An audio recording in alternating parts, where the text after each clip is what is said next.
marketing is critically important to the success of the organization, and now more than ever, given the reliance on marketing technology and the marketing technology stack that is driven by marketing, used by marketing in our organizations.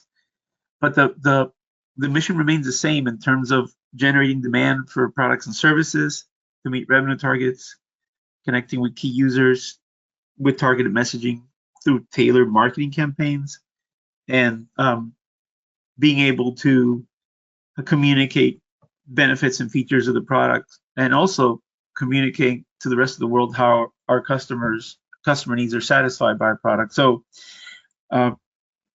really the purpose here is to establish the importance of marketing to the organization and to achieving the corporate objectives.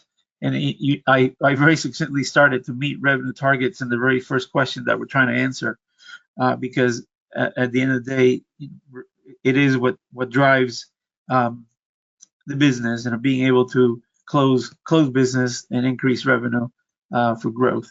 So marketing needs to participate, and it does, but it needs to have a very strong voice in the contribution to the corporate strategy. And that's really what we're trying to set the stage here. Just for those that haven't been exposed to the subject, we promote and use the strategic portfolio management framework from Gartner, and really what that means is it's a set of processes and tools that allow an organization to connect strategy to execution. It has multiple components, as you'll see in a second, and really it's about trying to allow the organization to realize the strategy by doing better projects, prioritizing projects, having organizational alignment across the board, across all areas of the business. And again, that's where marketing comes in, because they are such a critical part to the business. There's a lot to SPM. It's a very aspirational state for an organization, because it involves connecting capabilities, processes, supporting portfolio technology through the organization. And you can see that in the graphic. It begins with objectives and key results, which are supported by initiatives, projects, epics, product features, and also the connection to enterprise architecture and business architecture, which is driven by IT investments. That's where IT portfolio investment comes in. So it's fairly comprehensive. You don't have to implement it in its entirety at once. You can evolve into it. But the key takeaway is that you're defining a business strategy very succinctly through your objective and key results. You're measuring attainment of those objectives and key results by impact from project initiatives. So you're constantly evaluating and prioritizing projects to see which ones are going to have the highest probability of delivering on the key results, so that then you can deliver on the strategy. So again, it's fairly comprehensive, and it integrates all parts of the organization. So all parts of the organization, including marketing. And here we have a very simple example of a CEO with a objective and key result: product sales up 30%, and launching 5 new products and a new marketing campaign with NPD. So this deconstructs, and don't want to get into the approach for defining OKRs in an organization, because that can also vary.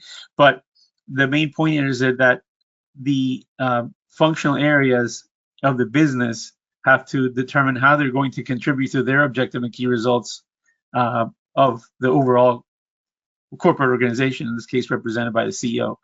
So this being a very new product development driven set of OKRs at the very top, you can see that the VP of R&D has taken initiative and defined some OKRs. In addition, there's a 10% market share for the new products that has been defined as a metric by the VP of R&D. In this case, the director of marketing also has a set of OKRs that is contributing to the corporate OKR.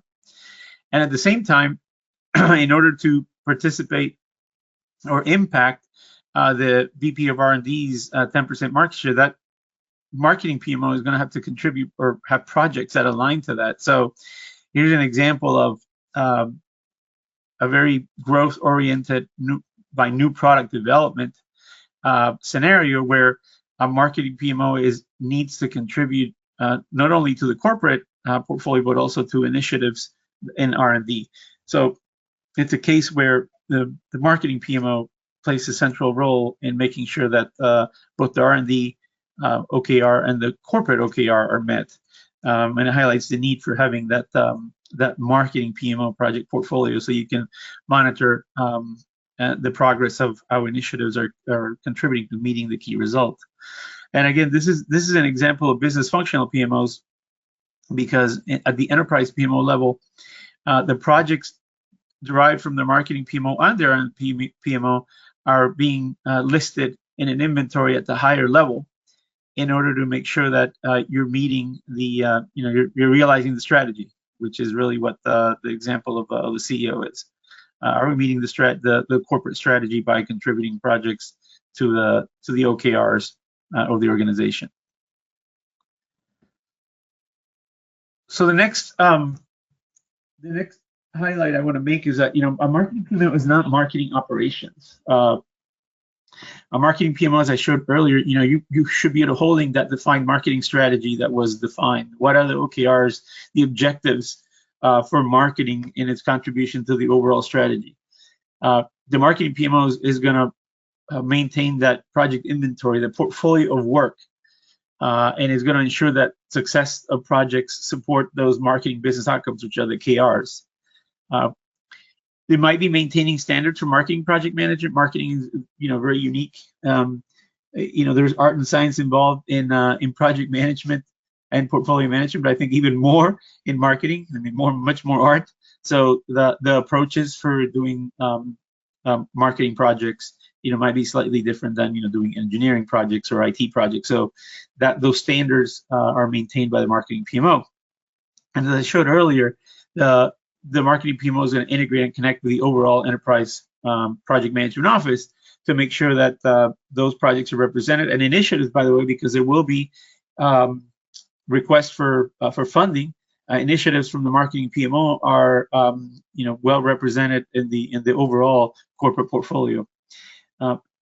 What the marketing PMO is not is what's highlighted marketing operations, which is really operationalizing marketing initiatives, developing process systems, workflows, putting people in the right place to make sure that marketing execution takes place, and making use of marketing technology that I highlight earlier and I'll mention in a few minutes.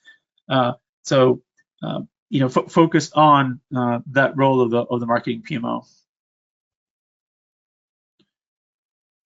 So the other important aspect is, and this has gone on probably for the last 20 years or so, technology in a way operationalized marketing in a very different way by having access to data, by having access to cloud applications.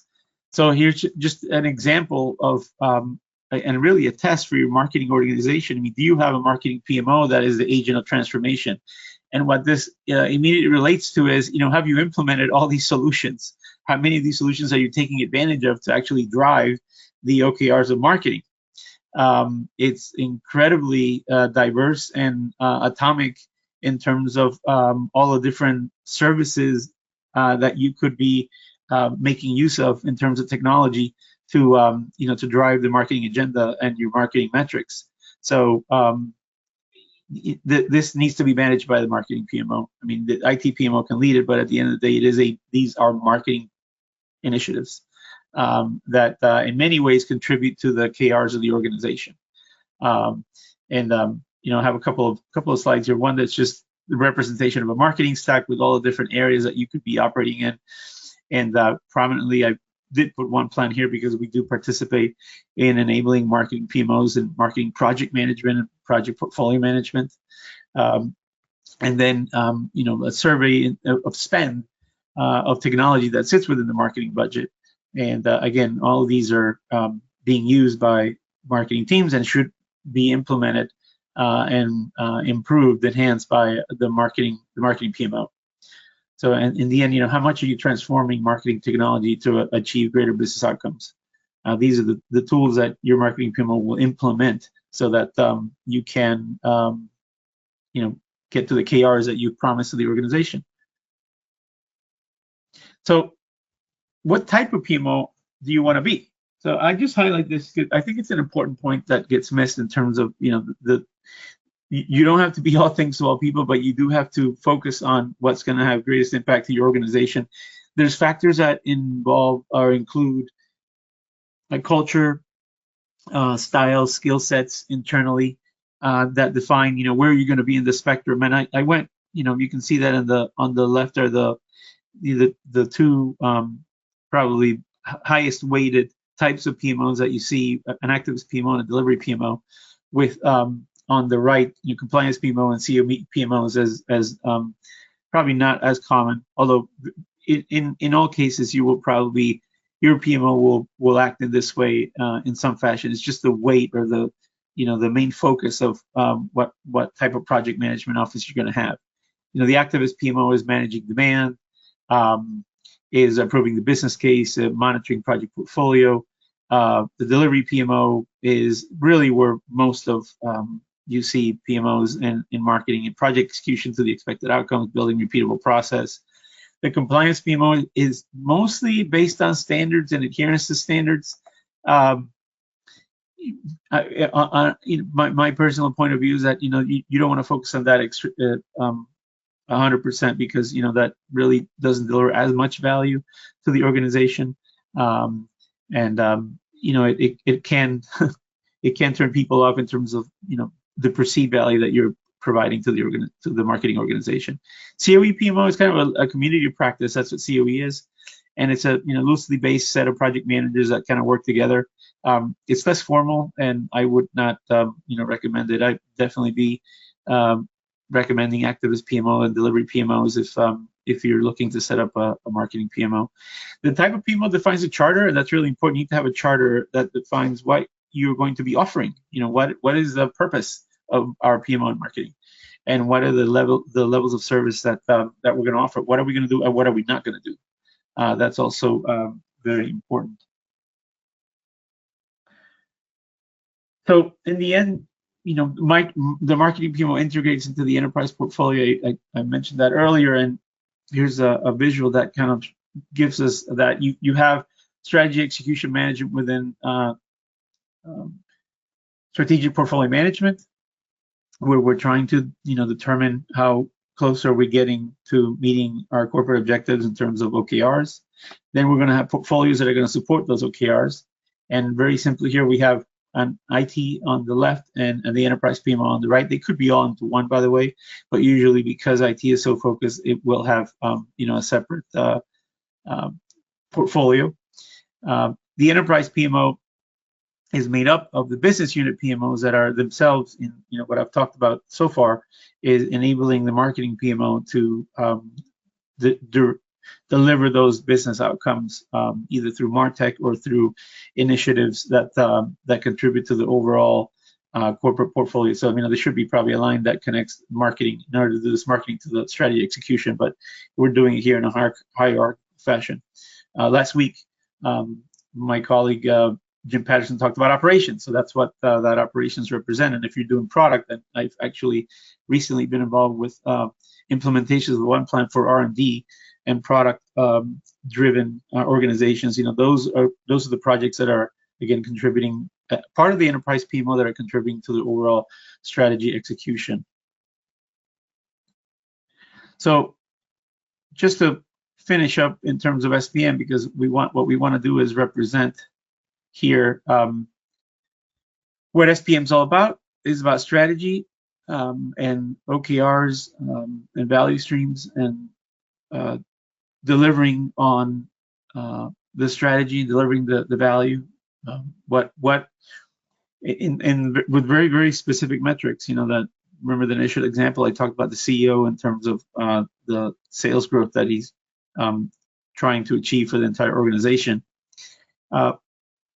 that is going to cascade to functional leaders, and very prominently I have the marketing portfolio management there to make sure that again, either through marketing technology or marketing initiatives that support the overall corporate strategy are represented. And then finally, execution leaders, whether you're going across the organization and working on projects, individual project initiatives that contribute to the overall strategy. Here we're talking strictly about execution, project management, the project management side exclusively. So OnePlan is a platform that has all the capabilities to, support marketing PMOs, and it's a solution that meets you where you're at. It's a solution that can be tailored to the specific requirements of the organization.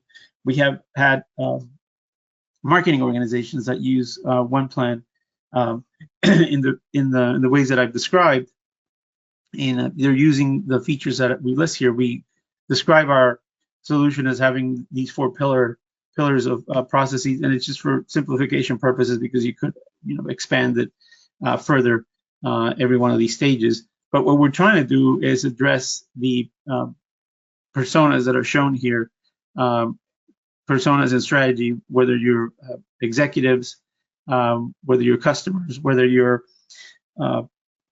enterprise architects or product managers coming up with ideas.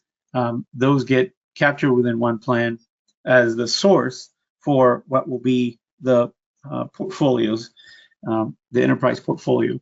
And that's where portfolio managers are able to define the inventory once those projects have been approved.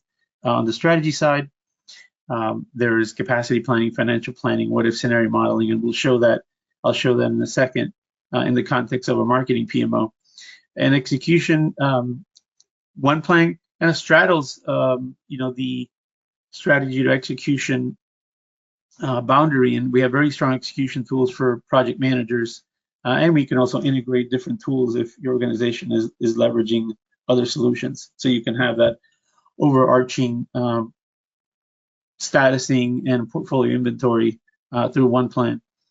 Resource management is one of our strengths, and that's where the resource managers are able to use the planning tools and resource negotiation. And then for team members during execution, you have 2 different ways of reporting progress, either through My Work or a formal timesheet with managed time periods and actual hours. In terms of analysis, we have a formal status report within the tool, dashboards within Power BI, and a visualization to show the connections between all the different objects in the solution. We're supported by Sophia GPT, which is based on Azure OpenAI, which is secure to leverage generative AI as part of your project management use cases. So if you're a marketing organization, what we would do is look at your requirements and then tailor the solution based on those specific needs to drive your PMO. We've made a heavy emphasis on generative AI, so we want to highlight Sophia GPT, which is again based on Azure OpenAI. It's our AI-driven collaboration capability, and I'll show a couple of examples of it during the demonstration. It leverages OpenAI, as I said, and it simplifies a lot of the use cases for project managers and really for any of the stakeholders that I mentioned. You could be using it for validating data, providing narratives, doing estimations and anomaly detection, etc.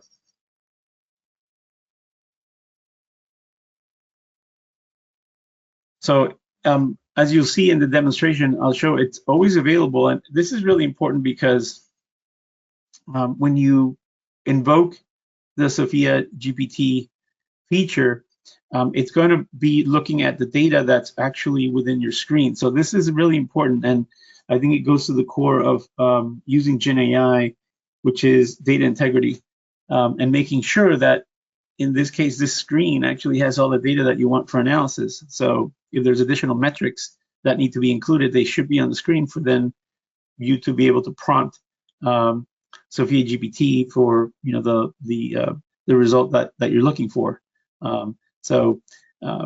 It's going to be in really every one of the screens that any one of the screens that OnePlan has.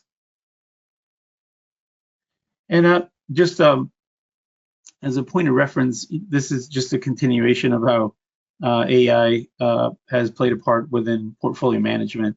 This is not the first time that AI is used. It's just that in this instance, since November 2023, we've had, or November 2022, we've had readily available the technology for use by any organization, really, after OpenAI and Microsoft made it available. And we're continuing to build on it. We're continuing to build on Sophia GPT in order to make it more autonomous and more automated in terms of its use. So today we're talking about sales and marketing and the marketing PMO. So and really, because of the way that OnePlan is built, it can be used by all the different parts of the organization in your own particular way within one solution. I think that's really the virtue of OnePlan, that it's one technology platform that can be adopted and adapted to the requirements of every one of your functional areas, while at the same time serving the purpose of strategic portfolio management, which I mentioned, which is all about having that overall enterprise portfolio that allows you to meet the corporate results and strategy that's been defined. So, just emphasizing again how generative AI and strategic portfolio management is important. This is going to be, driving a lot of the benefits and optimization that you could have in portfolio management. So I'll show in a second, actually, a scenario for strategic planning within marketing, where we ask Sophia GPT to actually provide additional key results to a corporate objective. There's portfolio optimization in being able to balance portfolios and maximizing value. For the project manager themselves, I think this is a must-have. I've talked about this previously and do webinars on it, but in terms of the work management capabilities that Sophia GPT has to accelerate the work for a project manager, this is something that you really have to focus on and provide to the organization. Risk management, identifying risk. This is one of the analysis areas for project portfolio management that Gen AI is good at. We're focusing a lot on resource allocation. It's one of the primary requirements that we get from customers, and really it's about optimizing that resource allocation across projects and teams. And then finally, investment forecasting has to do with project cost, budgets, and forecasts, and how to best balance the portfolio based on those requirements. So here's the sample use case for strategic planning. I went, and just for purposes of time, I'm listing it here, but I basically opened up the OKRs for marketing and requested Sophia GPT. I prompted what additional key results can help measure attainment of the increased brand awareness objective. And again, it's using the data that's on the screen, so I could have added additional data, but basically it came back and said, okay, these are 10 additional KRs that I could have added. Now I'm going to go through them and basically see, their relevancy and fit, and then I may include additional ones, that could then spur initiatives, because the KRs are going to be supported by project initiatives that are going to help meet the KR. So here's an example of perfecting corporate strategy by using Sophia GPT for additional KRs. From here, I would select the ones that are relevant, or maybe not at all. We might be dealing or achieving this, but at least it's a sanity check to make sure that we're on the right path in terms of having the right key results.